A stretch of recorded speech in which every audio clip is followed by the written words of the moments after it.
नमस्कार साथियों, मैं ब्रज किशोर। उच्च माध्यमिक शिक्षक पात्रता परीक्षा 2018 उत्तीर्ण अभ्यर्थी जो बराबर 5 वर्षों से भोपाल की सड़कों पर कार्यरत हूँ और मेरे साथियों को आज तक नियुक्ति आदेश नहीं मिला। इसका मुख्य कारण विभाग की अनियमितताएं, विसंगतियां।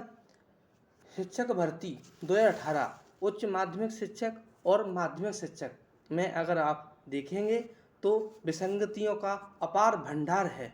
इसमें मैं आपको सर्वप्रथम बताना चाहूँगा कि जो रोस्टर विभाग के द्वारा डाला गया, लोक शिक्षण संचालनालय के अंतर्गत प्रथम काउंसलिंग 2018 में स्टार्ट की गई थी 15,000 वैकेंसियाँ, जिसमें श्रेणीवार विसंगति देखने को मिली।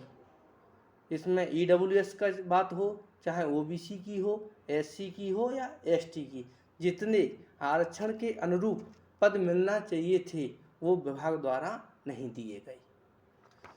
इसमें जो 2018 शिक्षक भर्ती थी, जिसमें जनजातीय विभाग और स्कूल शिक्षा विभाग दोनों ने संयुक्त परीक्षा कराई, और जब बात भर्ती करने की आई तो इन दोनों विभागों ने संयुक्त भर्ती काउंसलिंग नहीं कराते हुए अलग अलग काउंसलिंग की प्रक्रिया कराई, जिसमें शिक्षा विभाग ने 15,000 पदों पर भर्ती की और जनजाति विभाग ने 2220 पदों पर भर्ती की।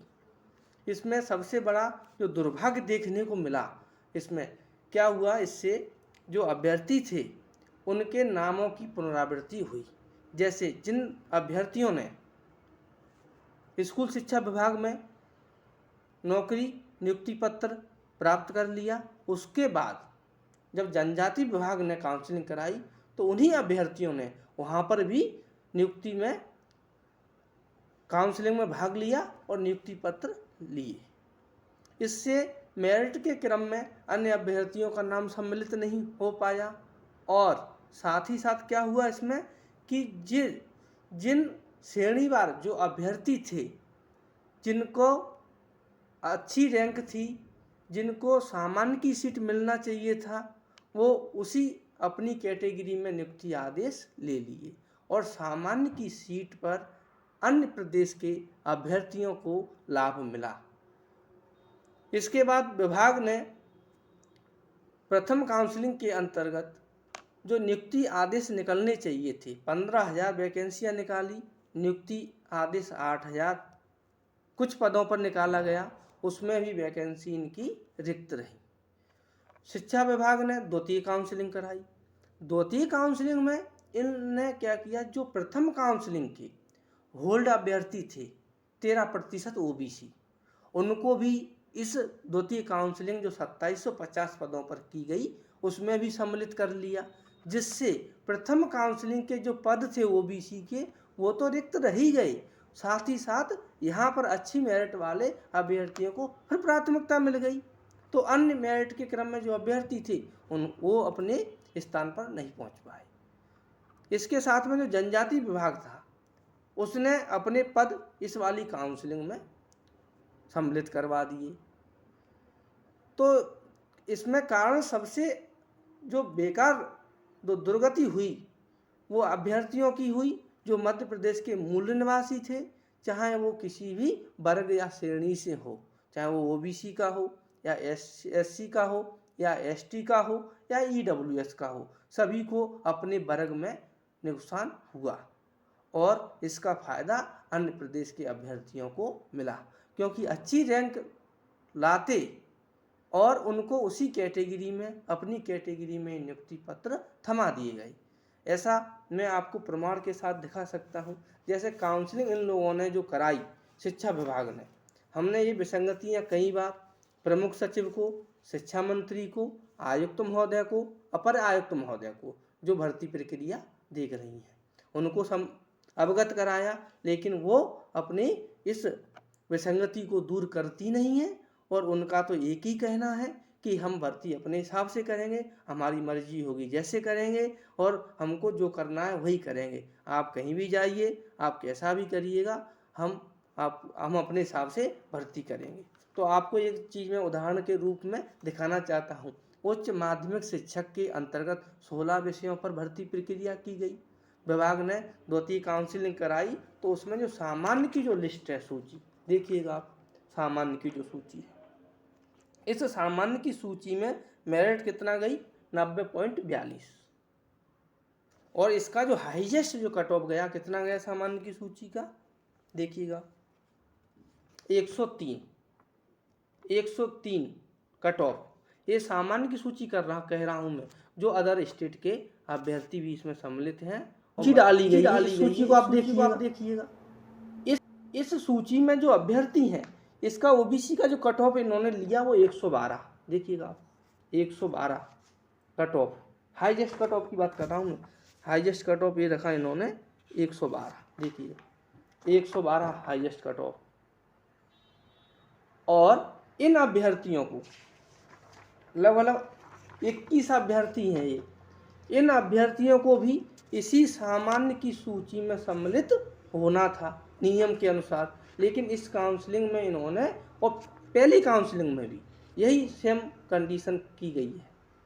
तो इससे क्या हुआ, ये जो कैटेगरी के जो निवासी हैं, चाहे आपका जो ईडब्ल्यूएस का हो, चाहे जो ओबीसी का हो, और चाहे जो आपका एससी का हो, देखिएगा एससी का भी, एससी का कट ऑफ कितना है, ये 9 अभ्यर्थी थे, सामान्य की सूची में इनको आना चाहिए था, लेकिन इन्होंने क्या किया, इसको इनका देखिए कट ऑफ 100।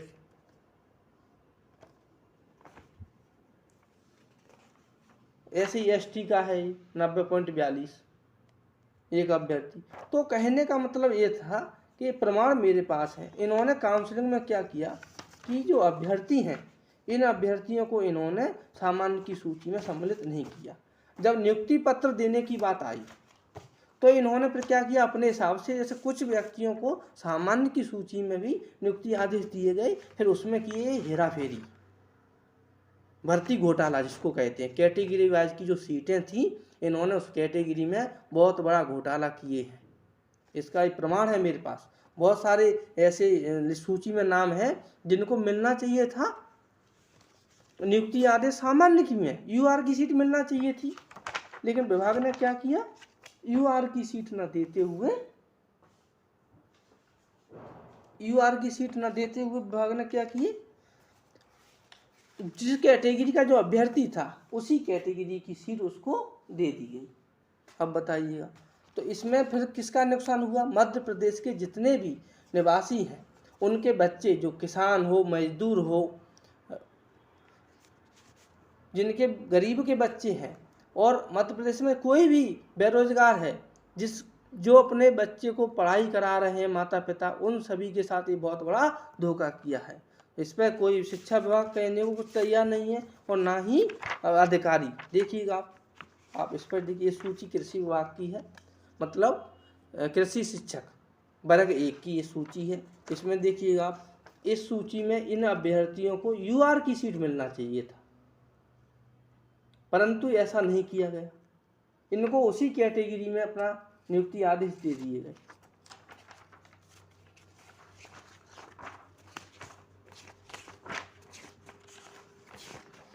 देखिएगा, जबकि सामान्य की सीट विभाग के पास खाली है। ऐसा ये कि कृषि विषय में ही नहीं, ये समस्त विषय में हुआ है। जितने 16 विषय हैं, चाहे वो माध्यमिक शिक्षक हो या उच्च माध्यमिक हो, उन सभी की सीटों में ऐसा, जब इसको बोलते हैं भर्ती घोटाला। फिर क्या हुआ, इन्होंने, विभाग ने जो काउंसलिंग कराई, विभाग ने काउंसलिंग कराने के बाद इन्होंने क्या किया, उस काउंसलिंग में जो जनजाति विभाग में पहले से कार्यरत लोग थे, एग्रीकल्चर में हुआ है ऐसा, 62 लोगों के नाम उन्होंने काउंसलिंग में सम्मिलित कर लिया। उन लोगों को जो नियुक्ति आदेश लेकर कार्यरत जनजाति विभाग में थे, उन 62 व्यक्तियों को इन्होंने क्या किया, इस सूची में सम्मिलित कर लिया काउंसलिंग, द्वितीय काउंसलिंग में। और उसके बाद क्या हुआ, अन्य नाम 62 श्रेणीवार अभ्यर्थियों के शामिल हो पाते, उससे पहले ही उन्होंने इनको सम्मिलित कर लिया। जिससे क्या हुआ, फिर बाद में आदेश विभाग ने निकाला कि जो नियुक्ति आदेश ले चुके हैं और जनजाति कार्य विभाग में कार्यरत हैं, हम उनको नियुक्ति आदेश नहीं देंगे।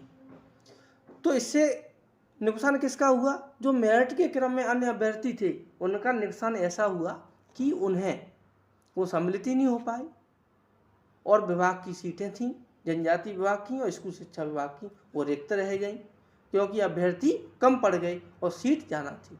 उसका रीज़न ये निकला कि ये जो ज्वाइनिंग कर चुके हैं उन लोगों का नाम काउंसलिंग में सम्मिलित कर लिया, लेकिन इनको नियुक्ति आदेश 62 लोगों को नहीं दिया गया क्योंकि ये कार्यरत थे। तो रिपीट हुआ, एक व्यक्ति का नाम 2 बार 3 बार रिपीट किया गया है। इससे क्या हुआ? श्रेणी बार जो पद थे उनको नुकसान हुआ, उन अभ्यर्थियों का नुकसान हुआ, और अन्य अभ्यर्थी आज भी सड़कों पर भटक रहे हैं। उन्हें उनकी ना तो सरकार सुनने वाली है। ये कहीं ना कहीं सरकार का इससे कहीं ना कहीं कनेक्टिविटी दिखती है, जो कि सरकार मंद पड़ी हुई है, मूक दर्शक पड़ी हुई है और पाषाण बनी हुई है, जो अंधी बहरी सरकार है, जिसको कुछ दिखाई नहीं दे रहा है कि उसके विभाग में क्या चल रहा है। शिक्षा मंत्री जी को हमने कई बार अवगत कराया, उसके बावजूद भी कुछ नहीं कर पाए। प्रथम काउंसलिंग का इन्होंने रोस्टर निकाला, द्वितीय काउंसलिंग का रोस्टर निकाला, उसके अनुरूप इनके पास पद अभी भी रिक्त इतनी है संख्या। फर्स्ट काउंसलिंग में इन्होंने नियुक्ति आदेश 103 पर निकाला, द्वितीय काउंसलिंग में इन्होंने नियुक्ति आदेश निकाले वो अब 39 पदों पर निकाला नियुक्ति आदेश। तो पद तो कहीं ना कहीं 89 पद थे द्वितीय काउंसलिंग में, पहली काउंसलिंग में 176 पद थे। तो इस प्रकार से टोटल जो पद हैं वो विभाग के पास 122 पद खाली थे। इसके अलावा जिन्होंने ज्वाइन नहीं किया है या ऐसे अभ्यर्थी थे जिनको कहीं विसंगति पूर्वक दूसरी कैटेगरी में ज्वाइन कर दिया गया है। तो इस प्रकार से पद इनके पास बहुत रिक्त हैं, अभ्यर्थी भी इनके पास उपलब्ध हैं, तब भी विभाग इनके प्रति किसी भी प्रकार की संवेदना नहीं व्यक्त कर रहा है, कोई भी कार्य करने को तैयार नहीं है। कई बार अवगत कराया, कई बार, एक बार नहीं कई बार आंदोलन किए, धरना प्रदर्शन किए, उसके बावजूद भी ये लोग कुछ भी कार्रवाई करने को तैयार नहीं है। उच्च माध्यमिक शिक्षक के 6530 पद अभी भी रिक्त हैं और माध्यमिक शिक्षक के पद अभी भी रिक्त हैं, 2250 पद कुछ रिक्त हैं। इन पर मेरिट के क्रम में कैटेगरी वाइज रिक्त सूची जारी की कर अपना रही है और अंधकार, युवाओं का अंधकार, इस सरकार से युवाओं का कभी भला नहीं हुआ है। मध्य प्रदेश के युवा लोगों को इसने बेरोजगार की तरफ ढकेलने का काम किया है। तो मैं कहना चाहता था कि जो सूची थी इनके पास देखिएगा, फिर कारण क्या हुआ? इन्होंने प्रथम काउंसलिंग के जो पद रिक्त थे द्वितीय काउंसलिंग में सम्मिलित नहीं किया शिक्षा विभाग ने, जनजाति विभाग ने तो सम्मिलित किया, शिक्षा विभाग ने नहीं किया। तो वो क्या हुआ? उसके फिर नुकसान हुआ मेरिट वालों का, जो श्रेणीवार अभ्यर्थी थे उनका नुकसान हुआ। तो कहने का एक ही तात्पर्य है, जो अधिकारी हैं उनकी ऐसी मानसिकता है कि जो श्रेणीवार के जो अभ्यर्थी हैं किसी ना किसी प्रकार से इनको उसी कैटेगरी में रखा जाए, जबकि नियम ये खुद बनाते हैं, अपने नियम को ही लागू नहीं करते हैं। ऐसी बहुत सारी विसंगतियां इनने, इसमें से कम 50 विसंगतियां शिक्षक भर्ती के अंतर्गत हैं, जिसको न तो किसी प्रकार की कोई जांच कराने को तैयार है, ना कोई विभाग का अधिकारी उस पर कार्रवाई करने को तैयार है, और ना ही सरकार इस पर कोई संज्ञान लेने को तैयार है। अब ये अभ्यर्थी जाए तो जाए कहाँ? तो ऐसा कई बार हुआ है। तो मैं सरकार से और अधिकारियों से फिर आग्रह करता हूं, इस पर संज्ञान लीजिएगा और जो भी दोषी है उसके कठोर से कठोर कार्रवाई की जाए, उसे जेल भेजा जाए। ये शिक्षक भर्ती बहुत बड़ा घोटाला है, जिसको मैं प्रूफ के साथ कह सकता हूं। इसमें कैटेगरी की जो सीटें थी उनके साथ छेड़छाड़ की गई है और नियुक्ति आदेश उसी कैटेगरी में दिया गया है, जबकि सक्षम है जनरल की जो सामान्य की जो सीट है, यूआर की जो सीट है, उसकी योग्यता रखता है, तब भी उसको जानबूझ के उसी के। अब इसमें क्या हुआ? इन्होंने जो काउंसलिंग कराई, 2 भाग में काउंसलिंग कराई, प्रथम काउंसलिंग, द्वितीय काउंसलिंग। इससे नुकसान किसको हुआ? मध्य प्रदेश के निवासियों को ही तो नुकसान हुआ, चाहे वो किसी भी वर्ग का हो, सभी को नुकसान हुआ। ईडब्ल्यूएस वालों को भी नुकसान हुआ, क्योंकि उनको भी यूआर की सीट मिल जाती, लेकिन ऐसा उनको सभी के साथ ऐसा हुआ है। तो एक बार मैं फिर कहता हूं, अब विभाग क्या कह रहा है? अभी जनजाति विभाग ने जो सीट डाली, नियुक्ति आदेश मिल गई, उसके बाद विभाग क्या कहता है? ये विभाग कह रहा है कि मेरे पास सामान्य की 30 सीटें खाली हैं। प्रथम काउंसलिंग करा लिए, ये भाई साहब प्रथम काउंसलिंग करा लिए और कह रहे हैं कि मेरे पास 30 सीटें सामान्य की खाली हैं। सामान्य की खाली का तो कोई सवाल ही नहीं उठता है, क्योंकि आपने पहले ही जो कैटेगरी के अच्छे नंबर वाले अभ्यर्थी थे उनको आपने उसी कैटेगरी में नौकरी दे दी है। तो अब जो योग्यता रखते हैं नीचे के क्रम में वो सामान्य सीट पे तो जा ही नहीं सकते हैं। तो आपने कहीं ना कहीं रोकने का काम किया है। तो मैं आज फिर सभी मध्य प्रदेश के युवाओं को बताना चाहता हूं कि शिक्षक भर्ती उच्च माध्यमिक और माध्यमिक 2018 बहुत बड़ा घोटाला है। इन्होंने क्या किया, उधर पद बचा लिए होल्ड वाले अभ्यर्थियों को द्वितीय काउंसलिंग में भी सम्मिलित कर लिया। द्वितीय काउंसलिंग में सम्मिलित कर लिया तो क्या हुआ कि अच्छे नंबर वाले फिर वहां अपनी कैटेगरी में आ गए और नीचे के क्रम वाले अभ्यर्थी फिर रह गए। पद इनके पास प्रथम काउंसलिंग द्वितीय काउंसलिंग के हजारों की संख्या में पद आज भी खाली हैं, रिक्त पड़े हैं, लेकिन ये भरना नहीं चाहते हैं। वित्त विभाग से स्वीकृत पद हैं, इनका विज्ञापन निकाला गया है और अभ्यर्थी भी उपलब्ध हैं, तब भी ये पता नहीं विभाग किस मंशा से काम कर रहा है। और आज 5 वर्ष पूरे होने को आ गए लेकिन इनकी शिक्षक भर्ती आज तक पूरी नहीं हो पाई। तो मैं यही मध्य प्रदेश के युवाओं से और मध्य प्रदेश के माता पिताओं से जो अपने बेटा बेटियों को पढ़ाते हैं उनसे उनको बताना चाहता हूँ, इस सोशल मीडिया के प्लेटफॉर्म से मैं बताना चाहता हूं कि आप अपने बच्चे के प्रति इतना लगाव से मेहनत से पढ़ाई करवाते हैं और ये विभाग अपनी हरकतों से, अपने नियम से, अपने जानबूझ के तौर तरीके से अभ्यर्थियों को बाहर करने का तरीका करता है। तो मैं यही आग्रह करूंगा कि इस पर जो भी अधिक उच्च अधिकारी हैं इस पर सख्त कार्रवाई करें, इस पर संज्ञान लें और इसको हम लोगों को न्याय देने का काम करें। बहुत बहुत धन्यवाद।